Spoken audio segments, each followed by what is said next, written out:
Bienvenue sur ce tuto numéro 3. Je vous propose de dessiner cette bague en métal avec une vis M4 et un seul filetage.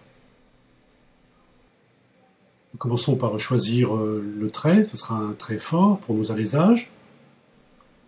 Et ensuite l'outil cercle. Nous cliquons à gauche pour placer le premier point, à peu près n'importe où.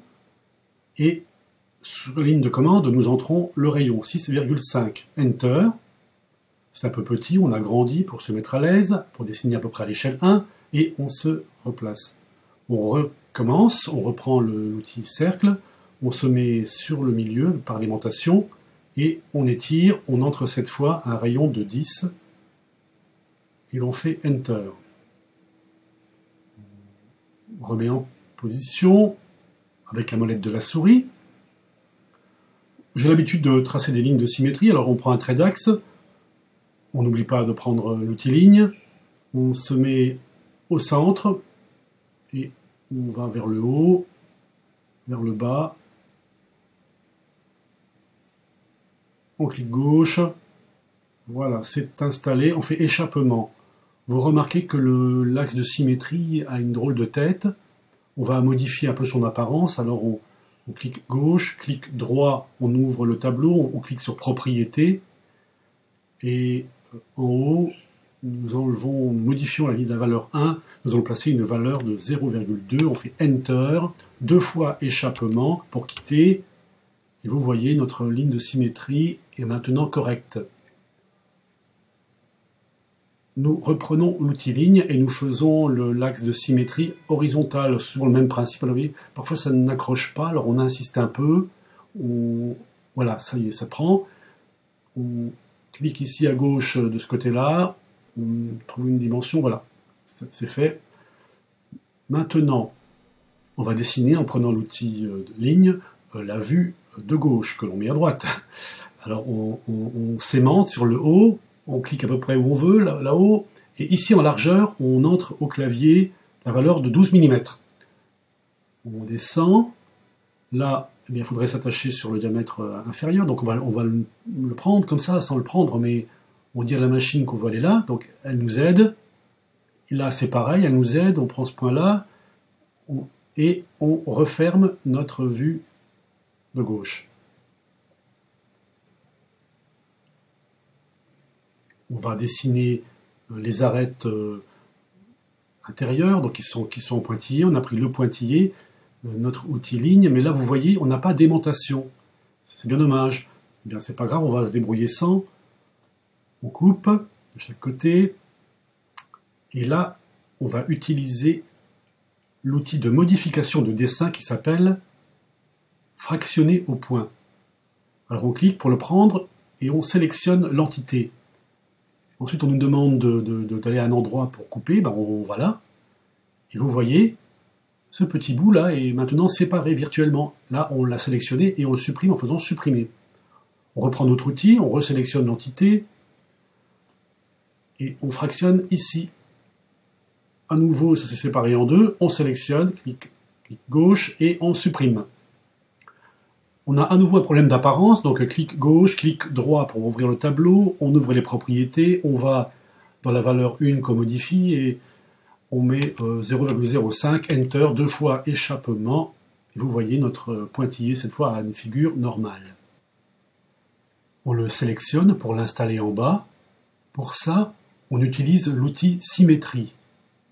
On clique dessus et on se cherche un point sur l'axe de symétrie.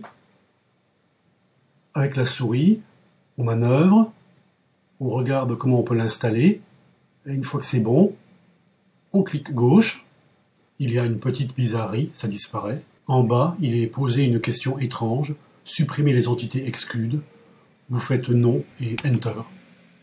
Et notre symétrie s'est installée. Construisons notre filetage, on prend un trait fort, on prend une ligne, et on s'installe au milieu de l'alésage sur l'aimantation. On tire la ligne vers la gauche et l'on inscrit une distance, la distance de 1,65 mm, ce qui correspond au trait fort pour un filetage métrique M4. On remonte vers le haut, là encore il n'y a pas d'aimantation, donc on coupe et on fait échappement. On sélectionne et on va dupliquer ce segment en utilisant la fonction décaler. Je clique sur l'outil, on me demande la distance, j'entre 0,35 mm. De quel côté? Du côté gauche. Ça, je n'en ai pas besoin, je le vire. Rappelez-vous que l'on a dupliqué un trait fort et que ici, on doit avoir un trait fin. Donc je le sélectionne et je vais, dans mes calques, le transformer en trait fin. Là, ne paniquez pas, comme on l'a déjà vu, j'ai accéléré le fractionnement et la suppression des éléments inutiles. Maintenant, je vous montre quelque chose d'intéressant. On a pris notre ligne et on dessine une petite forme, un peu comme ça, bizarroïde. Pourquoi? Vous allez le voir. Je fais échappement pour quitter et je vais chercher cet outil-là qui s'appelle Spline. Je clique ici, à l'intersection, je clique là, je clique ensuite ici et à ce petit point-là, je clique et là, je fais 3 fois Enter pour quitter la fonction. Et là, vous voyez, ça m'a dessiné une sorte de petit trait comme ça, sympathique, en forme de serpent, là, la forme qu'on a choisie. Je sélectionne ces 3 éléments et l'on va à nouveau utiliser la fonction symétrie. Je clique sur l'outil et je m'installe là. Bon, on prend ce point-là pour le dessiner. De nouveau, on nous pose la question, oui ou non, on dit non.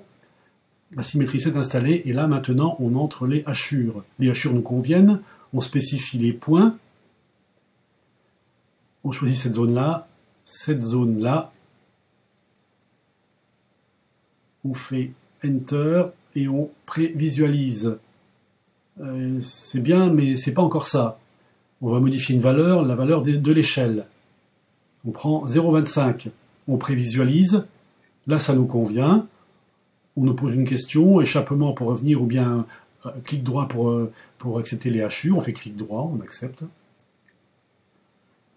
On recommence de l'autre côté, je vais le faire en accéléré. Voilà notre pièce. Ici, à droite, il faudra rajouter un axe de symétrie et les pointillés. Ce tuto arrive à sa fin. On se revoit pour la partie 4, la cotation et la mise en page pour l'impression.